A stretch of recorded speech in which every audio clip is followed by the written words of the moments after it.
Thank the law you're here. That madman was out of control. At least Wells did you the courtesy of saving you a bullet. I'll have one of my soldiers toss his body out on the surface. And what about you? You aren't hurt, I hope.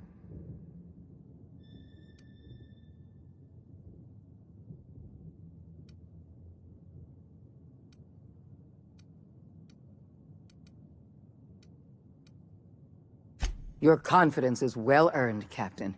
I was right to place my faith in you. You've put down the worst riot in our history, rid the colony of a dangerous madman, and saved my life. The Board owes you a tremendous debt. We don't have a moment to lose. We're gonna have to work together to save Halcyon, because the situation is far worse than you imagined.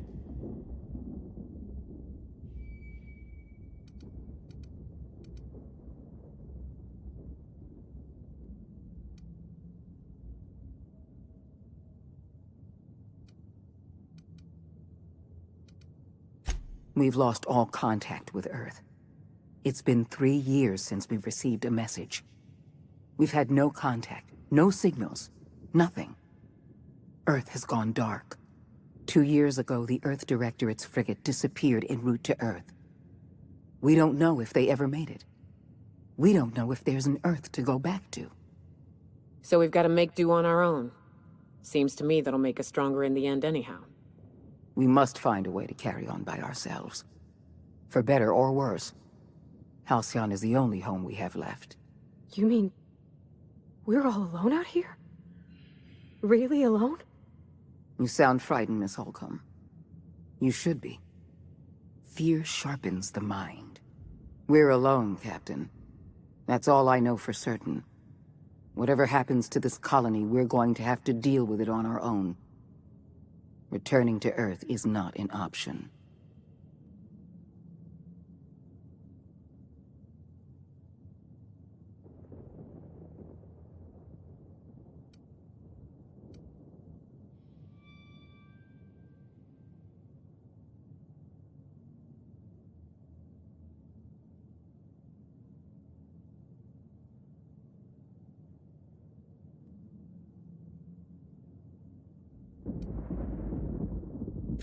I'll answer however I can. I can't say for certain, but all my data suggests that Earth has experienced a massive calamity. I don't know what happened, but something must have gone horribly wrong. I'm not sure there's an Earth to go back to. I couldn't risk this news getting out. Before you, the 2 people in this colony who knew the truth were Chairman Rockwell and I. I had every intention of telling you the truth after you'd skipped the Hope to Tartarus. Unfortunately, Phineas Wells chose that moment to start a riot.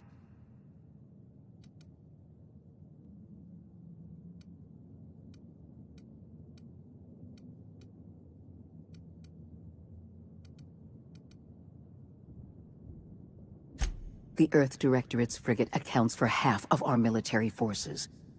2 years ago, that frigate disappeared while returning to Earth. We haven't heard a word back. Without the Directorate's frigate, our military forces are barely capable of maintaining control over this colony.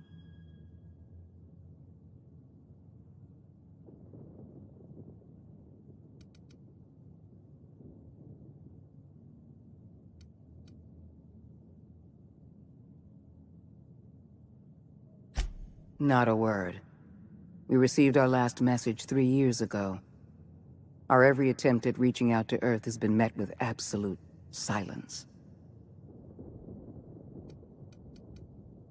Yes, we do have a long road ahead of us.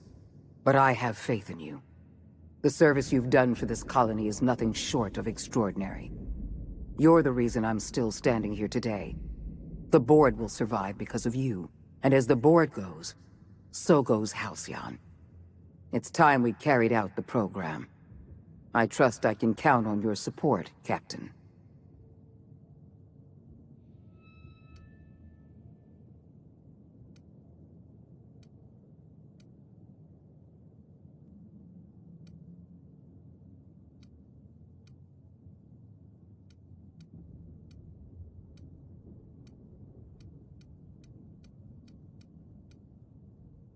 I'm pleased to hear that.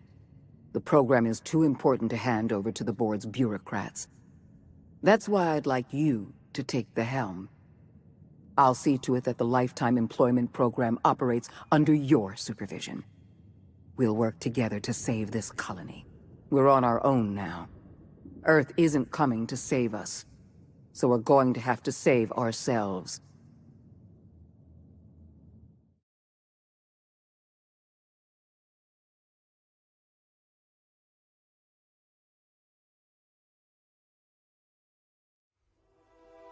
The OSI teaches that everything in the universe happens according to the grand plan. But the stranger that arrived in Halcyon was an unplanned variable.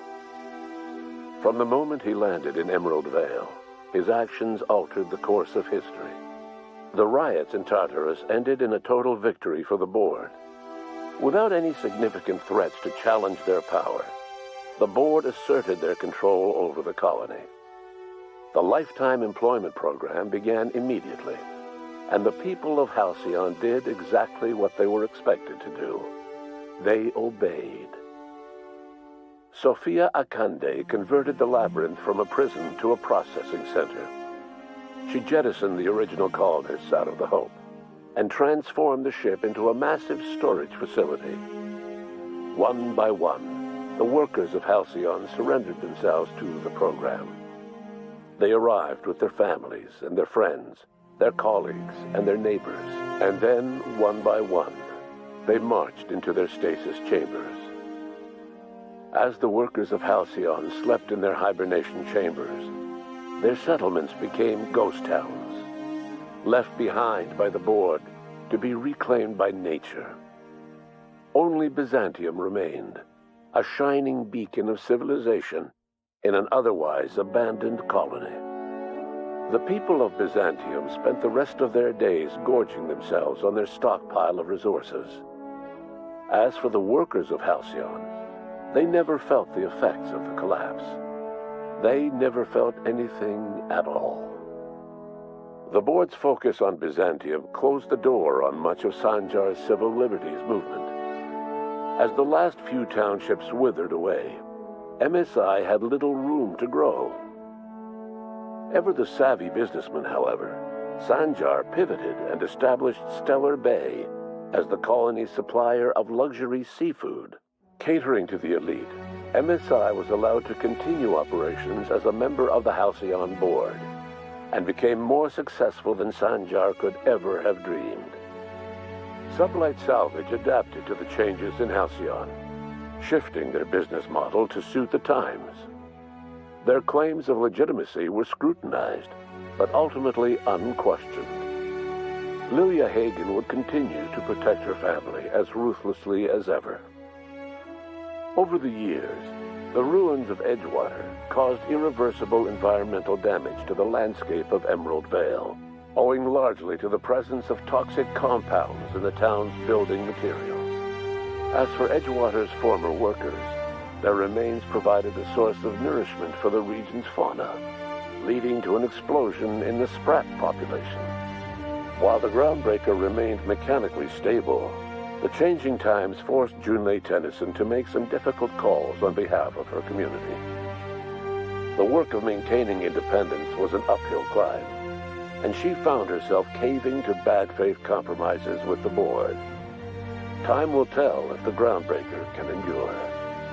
As smaller settlements were swallowed up and their workers drafted into the Lifetime Employment Program, Byzantium continued to thrive. While its citizens lived in decadence and extravagance, a small cadre of scientists worked to solve the nutrition crisis that threatened Halcyon. No one else much noticed the townships that disappeared from the map, or the luxuries that slowly lost their luster year by year. Though Parvati eventually grew comfortable aboard the Unreliable, she never quite came out of her shell. She seemed to prefer the company of Ada to the crew, and she could often be found neck-deep in cables and grease, telling Ada funny stories from her childhood. As the board began to roll out their Lifetime Employment Program, Parvati was plagued by dreams of freezing to death. she began taking increasingly longer shore leaves, and she eventually disappeared from the Unreliable entirely. The board never knew what became of her, and under the adjutant's orders, they never tried to find out. Parvati was afforded a measure of peace and left to her own devices. Nyoka returned to Monarch to take another crack at making a permanent life for herself. She formed the Charon Group, an MSI subsidiary of ragtag survivalists and wilderness experts. Anyone in need of a guide, or just looking to throw back a beer and swap stories, could find her camping on the trail or clearing an infestation. Minister Clark was released from house arrest, and his contact with you gave him a sense of renewed purpose and vigor. Once it became clear that no help would be coming from Earth, he threw his considerable efforts and talents into helping Halcyon manage the crisis before it. Adjutant Sophia Akande was instrumental in executing the Lifetime Employment Program. While the rest of Byzantium celebrated, Sophia returned to work by partnering with you. The two of you worked hard to ensure the Lifetime Employment Program ran smoothly. With Halcyon's workers suspended in a state of hibernation, starvation and chaos are problems of the past. The Lifetime Employment Program succeeded in its goals, but that success came at a price. The Halcyon of today is nothing at all like the colony of yesteryear. Power remains concentrated in Byzantium, but all the colony's resources serve the lifestyle of the elite, thereby transforming Halcyon into one of the smallest and most exclusive colonies in the system. And what about you, the unplanned variable in the history of Halcyon? After the riots on Tartarus came to an end, you threw in your support with Sophia Akande. While Akande administered the board herself, you oversaw the Lifetime Employment Program, stamping out corruption and negligence. Under your leadership, the program ran smoothly. Halcyon's workers were treated with a modicum of dignity. Your involvement kept the board honest and allowed the board scientists to work without the meddling of bureaucracy. No one knows what's happened to Earth, and no one knows what the future has in store for Halcyon. All we know for certain is this: the name of the Unreliable and that of its intrepid captain will remain the subject of countless stories for years to come.